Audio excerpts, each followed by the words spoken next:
Bonjour, alors dans cette courte vidéo, on va voir ensemble une méthode qui va te permettre de convertir n'importe quelle unité en une unité principale. Par exemple ici, convertir 3,2 km en mètres sans te tromper. Alors évidemment, l'exemple que j'ai choisi ici est assez simple, mais on verra après des exemples un peu plus compliqués en termes, et on va voir que la méthode de toute façon, elle est assez simple en elle-même. Alors, dans un premier temps, pour pas te tromper, il faut déjà bien repérer ce qu'on appelle l'unité et le multiple ou le sous-multiple de l'unité. Donc ça, c'est vraiment la première des choses à faire. Donc l'unité, eh bien, est la lettre souvent écrite en dernier, hein, ici. Donc là, tu as ce qu'on appelle l'unité, donc la grandeur dans laquelle on travaille. Ici, donc c'est une distance, donc en mètres. Et tu as devant cette unité ce qu'on appelle un multiple. Alors ça peut être un multiple ici comme le multiple kilo, mais ça peut être aussi un sous-multiple comme par exemple milli dans millimètre. Alors, une fois qu'on a bien repéré ceci, la deuxième étape, eh bien, ça va être un petit effort de ta part puisqu'il va falloir apprendre par cœur la correspondance qu'il y a entre les multiples comme kilo par exemple et la puissance de 10 qui lui est rattachée. Alors tu sais que depuis la classe de primaire, en fait, quand tu fais une conversion, tu utilisais un tableau de conversion. Bon, ce qui amenait évidemment à tracer le tableau, à déplacer la virgule vers la gauche ou vers la droite, donc c'était assez fastidieux.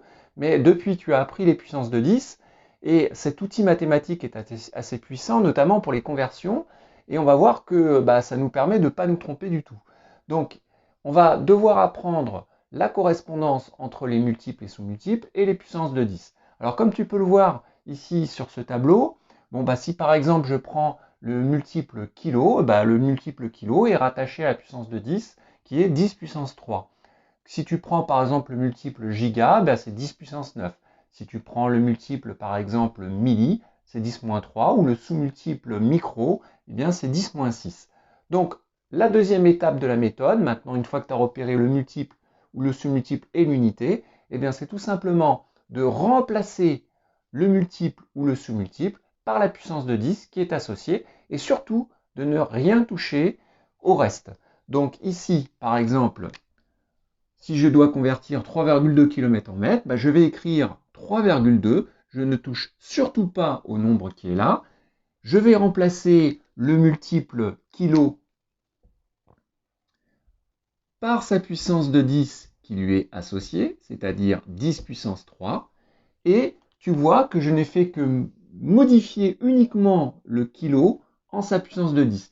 Et je réécris le petit m de mètre qui, évidemment, n'est pas touché, n'est pas modifié. Donc voilà, j'ai terminé ma conversion. Donc tu vois que c'est extrêmement simple. Il suffit simplement d'apprendre les multiples et les sous-multiples rattachés à leur puissance de 10 et de remplacer le multiple et le sous-multiple par la puissance de 10.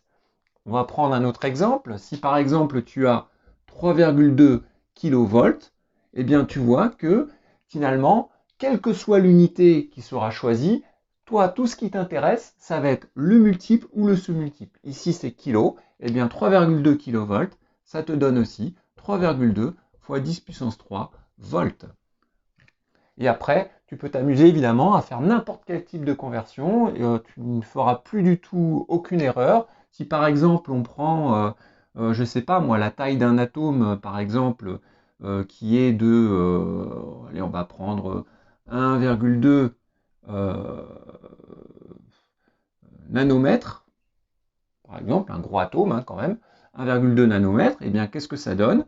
Eh bien, on va remplacer, on repère tout d'abord le sous-multiple qui est le sous-multiple nano, représenté par la lettre petit n, eh bien, je vais le remplacer tout simplement par une puissance de 10 qui sera 10 puissance moins 9. Et pour le reste, je réécris tout comme c'était écrit, sans rien toucher, c'est-à-dire le 1,2 et le mètre.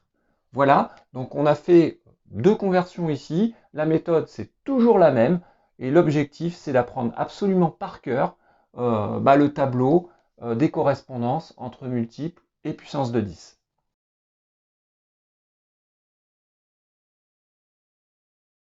Alors on va terminer maintenant par un petit exercice que tu vas pouvoir faire. Donc je te présente ici 4 conversions que tu peux réaliser. Donc le mieux c'est que tu mettes en pause cette vidéo 2 secondes et puis que tu fasses toi-même les conversions et ensuite on va corriger ensemble.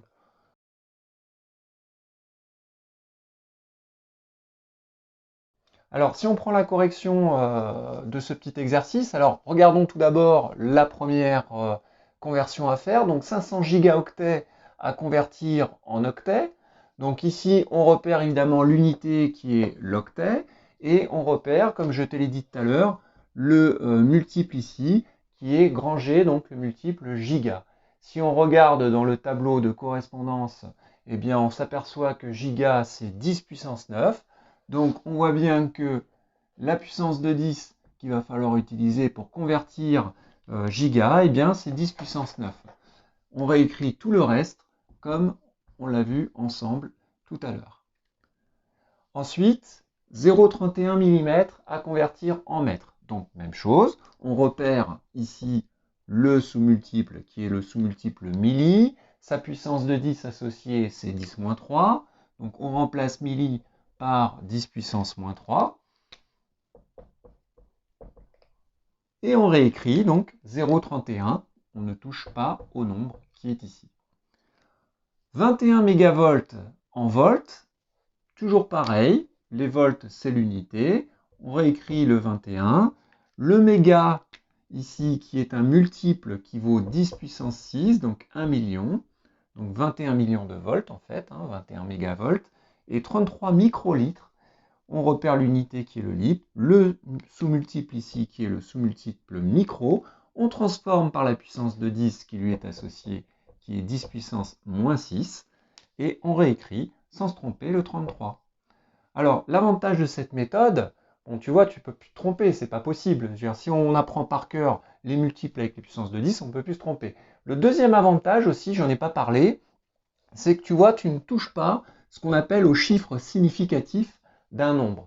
Les chiffres significatifs d'un nombre, c'est le nombre de chiffres que ce nombre comporte et qui indique sa précision. Si tu prends par exemple 500, ici, on voit qu'il y a 3 chiffres.